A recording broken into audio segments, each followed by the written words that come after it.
Billie is 28 years old and she lives with narcolepsy. She was 20 when she first began to have narcolepsy symptoms and 26 when she was finally diagnosed. I asked Billie to briefly describe how she lives with narcolepsy. Her response was, living with narcolepsy means living a life focused on flexibility and determination. Narcolepsy doesn't present itself the same way every day. Some days I'm lucky and forget I even have it, but the next day, after being awake for 15 minutes, my entire day is spent feeling like I sprinted a marathon and then choose to be awake 72 hours straight. It's taking advantage of those good days to persevere, working towards your goals and knowing the other days may just have to be less productive and flexible, even if that wasn't in the original plans. I asked Billie, what is something positive about having narcolepsy?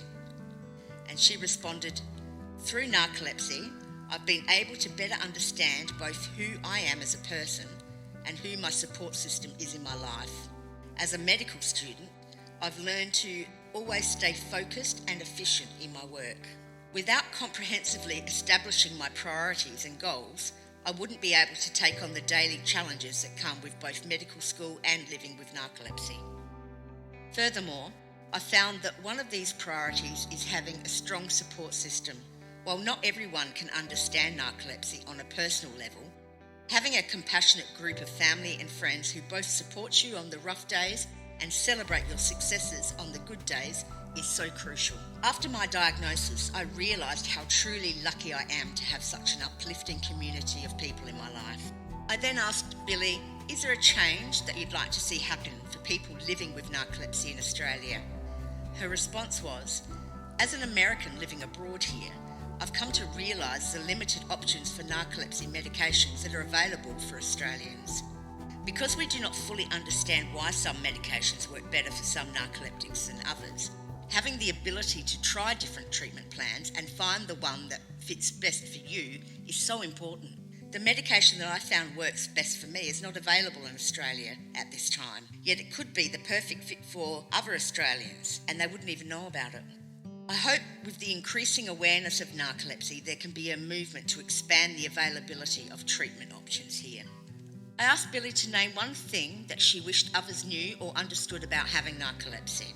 Her response was that narcolepsy is incredibly difficult to explain when the main symptom is fatigue, and that's the same term that's used to describe something that everyone has felt before in their life. Because the explanation of narcolepsy uses common terms that people use in their everyday life, it can feel impossible to explain how vastly different our experiences are.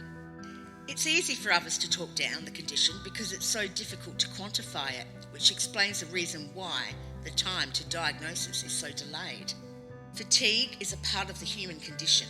So how do you explain that what you're experiencing is far beyond the norm? I believe as more people share their stories, there can be a better universal understanding of what narcolepsy truly entails. Excessive daytime sleepiness is described as a persistent sense of mental cloudiness, lack of energy, or extreme exhaustion.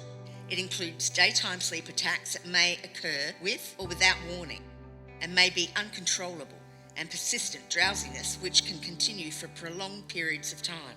Moments of sleep that may intrude into the waking state are also experienced as part of excessive daytime sleepiness for many people. Naps can help people with narcolepsy feel refreshed for a short period of time before the excessive daytime sleepiness symptoms return.